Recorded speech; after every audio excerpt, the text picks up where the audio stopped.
Eu cometi o maior erro de principiante de leitora, que foi ler uma saga de livros que tá incompleta. E agora, ó, terminei o livro Tempestade de Ônix, da Rebecca Yarros, da saga Quarta Asa, né, o terceiro livro. E assim, eu só estou pensando pensamentos e um pouco arrependida, porque eu queria já ler o próximo livro. Reza a lenda, reza uma entrevista de Rebecca Yarros que ela já tá escrevendo o quarto livro, mas assim, previsão, eu acho que é mais final de 2026, 2027 que sai.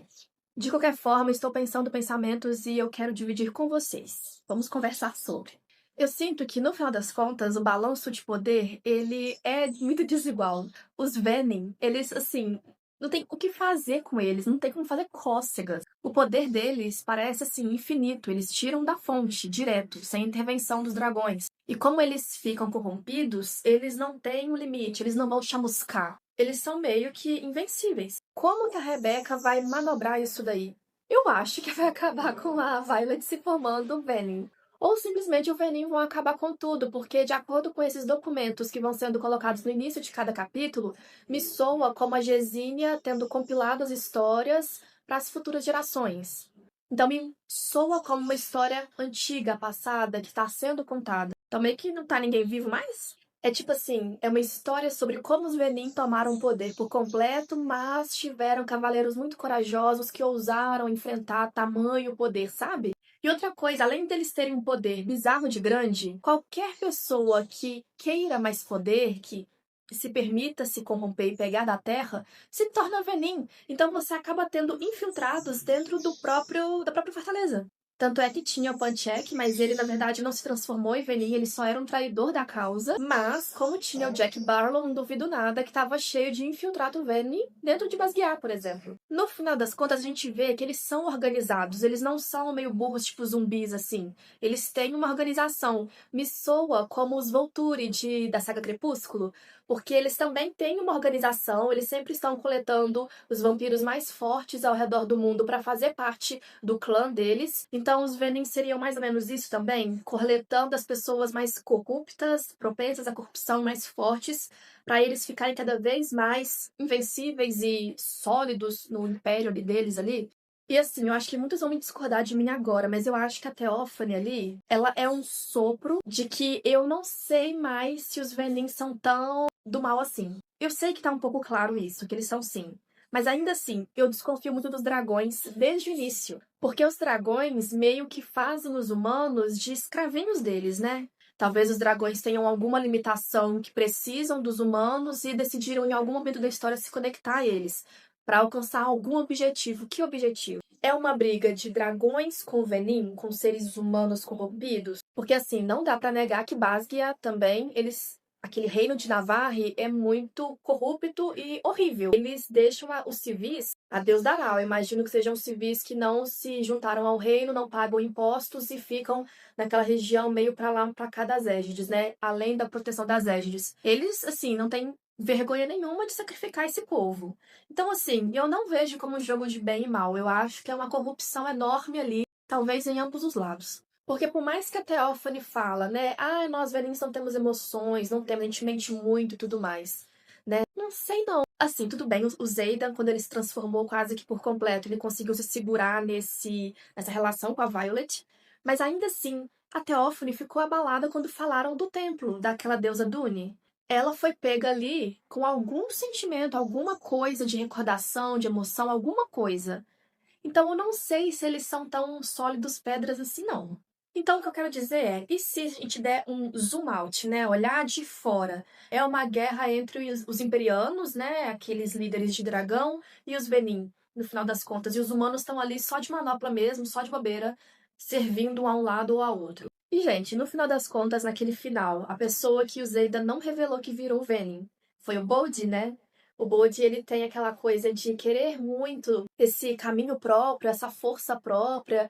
Não duvido nada que ele foi apelão e pegou o poder da Terra sim, se corrompeu. Ele viu o Zaydan sendo forte ali, né, conseguindo resistir à transformação, sei lá, eu imagino que seja ele, mas me contem vocês, quem vocês acham que foi inesperadamente transformado em Venom ali no final do livro? Até porque esse casamento que teve no final, super assim, que nós leitoras fomos totalmente desconvidadas, né? Eu acho que foi porque, como o Boldy virou Venom, ele não poderia governar. E como ele seria o próximo governante, então era melhor que a Violet se mantivesse no comando. Já que não ia ter ninguém mesmo, não poderia voltar pro rei de Navarre, né, o poder.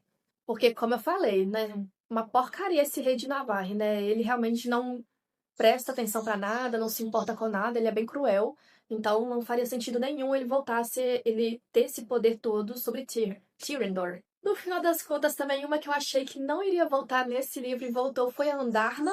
Nada foi explicado, e aí eu quero entender o que aconteceu. Ela foi e voltou rapidinho? Porque entre o sumiço dela e essa última batalha tem um tempo não tão grande assim. Eu imagino que foi o quê? Uma semana? Algumas poucas semanas? Como que ela saiu, voou até longe, lá onde é aquela ilha, voltou, aprendeu alguma coisa, aconteceu alguma coisa no caminho, ela nem chegou a pisar lá, também não falou nada, só falou assim, não vou deixar eles te queimarem, não. O que isso significa? Inclusive, na hora que ela falou, não vou deixar eles te queimarem, eu achei que a própria Violet tinha se transformado em Venin. E aí a Andarna estava protegendo para assim que as pessoas vissem os olhos vermelhos da Violet, protegesse ela de alguma forma. Mas não, não fez isso acontecer. Eu tô encucada com isso ainda, não criei hipótese alguma, vocês criaram. Ainda sobre Andarna, eu tô muito encucada com aquela fala dela de ter esperado não sei quantas centenas de anos para chocar e fazer a conexão especificamente com a Violet. Ou seja, os dragões, eles têm algum conhecimento que eles não compartilharam com a gente sobre quem a Violet é, o que a Violet é. Eu li sobre algumas hipóteses, né? Que a Violet seria um híbrido, né? De humano com Venin. E aí ela seria talvez a arma perfeita dos dragões para acabar com os Venin, por ela ser essa híbrida. Tem a questão também da Violet ter sido oferecida a Dune. E ela talvez ser uma encarnação, não reencarnação, mas uma encarnação da Dune na Terra. Mas, de novo, eu volto ao meu ponto. Os humanos são marionetes dos dragões. Às vezes dos Venin também, não sei. Porque os Venin proclamam aquela coisa da liberdade. É a liberdade. Não sei até que quando é liberdade, não. Mas os dragões tratam os humanos a corda curta, né? Como cachorrinho. O próprio Shaden falou em Doriele, aquele lugar que dá praia, que eles estavam cavalgando cavalos, ele falou assim, eu não consigo fazer com que a Sgale vá pra onde eu quero que ela vá, ela simplesmente me leva. Então, assim, eles não conseguem nem... Eles são cavaleiros, mas assim, na verdade eles são bonequinhos, porque eles não conseguem direcionar os dragões. Os dragões que decidem, eles vão junto. Sobre o pai da Violet, a Rebecca já deu uma entrevista falando que sim, ele tá desvivido, não tem volta dele.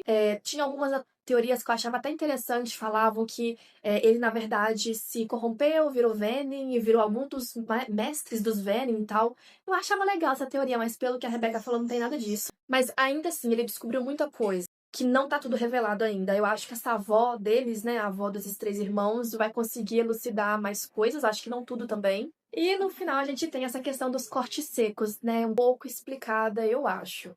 Uma coisa que me incomodou muito na leitura, um pouco em Quarta Asa, mas muito em Chama de Ferro, foi a questão de corte seco. Então, acontecia uma coisa bombástica, dava um corte, 3 semanas depois, você lembra que aconteceu aquilo? Eu lembro. Gente, uns cortes temporais muito esquisitos e também, assim, que me faziam perder a fluidez da leitura, inclusive, porque eu tava envolvida no que tava acontecendo e de repente um corte. Eu achava que era uma escolha narrativa de Rebecca Yarros, né, que ela escolheu talvez ser mais dinâmica, mais rápida com os livros, os acontecimentos acontecendo de uma vez só. Eu senti isso muito em Quarta Asa. Assim, é uma coisa acontecendo atrás da outra, não dá pra você respirar, é muito acontecimento. Chama de Ferro, não senti tanto isso, foi um livro que eu demorei mais pra ler. Eu acho que talvez eu não tava num momento legal, enfim, não gostei muito. Tempestade de Ônix também tinham cortes secos, mas eu tava mais envolvida nos acontecimentos. Talvez porque eles saíram pra esse lugar que não tem magia, a história foi contada melhor. Se não tinha magia, se era, por exemplo, essa teoria da Imogen fazendo apagamentos da memória da Violet, explicaria ela não estar fazendo durante esse período que eles foram para as ilhas, em que a Imogen não tava junto e também nem tinha magia ali. Então a história tá mais fluida até, né? Mas sim, gente, me incomodou, assim, eu preciso estar envolvida com a trama. Se ficar dando cortes assim, eu perco a conexão com o livro, sabe? No finalzão do terceiro livro ficou muito claro que sim, a Imogen fez esse apagamento da memória da Violet. Só que o pessoal também das redes sociais ficaram publicando teorias que nos livros passados, alguns desses cortes secos, a Violet acordava ou se via num lugar diferente e ficava meio que comendo palavras, meio atordoada. Então, pode ser que realmente seja isso, que não seja uma escolha de escrita de Rebecca, que realmente a Imogen tenha feito alguns apagamentos específicos da mente da Violet ao longo do livro. E teve uma entrevista da Rebecca Yarros que ela falou muito que o quarto livro vai ser sobre consentimento. E aí me liga muito nessa teoria. A Violet está dando de fato consentimento para esses apagamentos das memórias dela? Outra coisa que a Rebecca Yarros falou, dá para confiar na Imogen? Depende, ela jogou para a plateia, que depende do ponto de vista da plateia, se eles confiam na Imogen, na integridade da Imogen, se confiam nela. Me deixou com uma baita de uma pulga atrás da orelha. E assim, voltando a falar da Violet em específico, né? Essa questão dela a continuar se comunicando com os dois dragões dela fora do continente onde nem existia magia. Essa questão do sinete dela, gente. Eu não sei se vocês pegaram a mesma coisa que eu, mas o que eu entendi é que ela manifesta o sinete dela em relâmpagos, porque a energia, a magia do Tyrne é tão bruta, é tão forte, que ela tem que descarregar e se descarrega em forma de relâmpago. Mas parece que é magia, energia pura, que ela pode manifestar aquilo de outras formas. Esse sinete dela pode evoluir, ficar mais fino, né? Se ela conseguir realmente modelar ele primeiro. Até nas runas, quando ela ia fazer, ela não conseguia tecer com aqueles fios da magia delicado do Time. Ou seja, é realmente um poder que eu ainda tenho esperança que vai evoluir muito. Não sei no qual forma, mas é uma energia meio pura. Meio que parecida com o Bold. Eu tô cismada que o Bold também tem um sinete de energia meio pura, meio abstrato.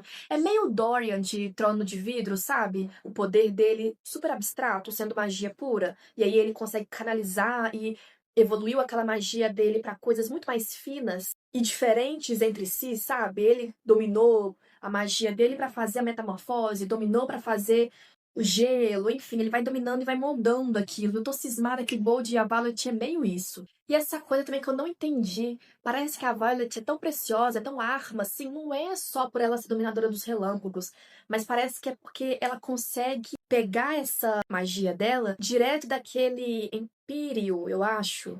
Ou seja, ela faz um pouco através do Terne, do dragão dela, mas não é tanto pelo Terne assim. É quase que um direto, um acesso direto, sem se corromper, porque ela tá ligada ao Terne. Será que ela é uma chave de Venin conseguir dominar a magia sem se corromper? E outra coisa que eu tô apavorada, queimando neurônios pensando sobre. Andarna deu para Violet o sinete de navegar entre sonhos alheios. Porque quando a Andarna parte, vai embora, ela continua conseguindo andar entre sonhos alheios. Ela chegou no sonho do Zaydan, por exemplo. Volto à pergunta, o que aconteceu com a Andarna? Ela partiu e voltou rápido? Ela conseguiu usar esse sinete porque a Andarna estava perto, escondida? Mas a conexão entre elas estava quebrada. Como que a Violet conseguiu manter esse incidente? E, gente, eu boto fé que o Shaden Zayda não virou Venin, coisa nenhuma. Ele realmente tem um restinho de humanidade nele ali, que é essa força que cola ele na Violet. Mas ele sim tá super Venin agora. E eu boto fé que ele vai realmente querer destruir os Venin por dentro. Se os Venin realmente é essa entidade muito maléfica, que quer destruir tudo e tudo mais, e se não for revelado que eles, na verdade, são os bonzinhos ou os menos piores da história, pode ser que sim, ele esteja se mantendo ali como infiltrado para destruir eles por dentro, né? Inclusive, eu acho que talvez seja o mais provável. Eu não acho que a Rebeca vai virar a história falando que, na verdade, os maléficos são os dragões e o rei de Navarre, e que, na verdade, quem tá procurando a liberdade e não sei o que são os Venin. Eu não acho que vai por esse caminho, não. Eu acho que realmente o Zayden vai conseguir quebrar o pessoal lá, os Venin são do mal, e vai quebrar eles por dentro. Mas eu sou uma grande apreciadora de plot twist. Se tiver uma virada dessa história, eu vou achar muito interessante. Eu amo ser pega de surpresa. Eu não gosto de histórias que eu consigo prever. E eu quero encerrar com um momento de muita paz, que eu acho que vocês daí de casa também sentiram muita paz quando leram, que foi o Zayden praiano, quando ele tava naquela ilha. Esqueci o nome da ilha, Drait, não sei lá. Enfim, Dronele, não sei. Como não tinha magia ali, ele estava em paz. Ele colocou o pezinho na água, lá na praia, lá na areia também. Ficou olhando pro oceano, ficou admirando a paz. Conseguiu tratar bem até o Day. Realmente, eu senti a paz dele daqui lendo. Ele estava carregando um fardo bizarro, né? Com o poder da Sgale. com o poder de Venom, que tava começando ali ainda. E ali ele realmente conseguiu, assim, o paraíso dele. Ótimo, eu amei. É isso, com certeza ficou muito mais coisa em aberto. Eu quero que vocês me contem nos comentários o que vocês acham, quais teorias vocês têm. E se vocês também botam fé que ainda em 2026 vai sair o quarto livro da saga. Até a próxima!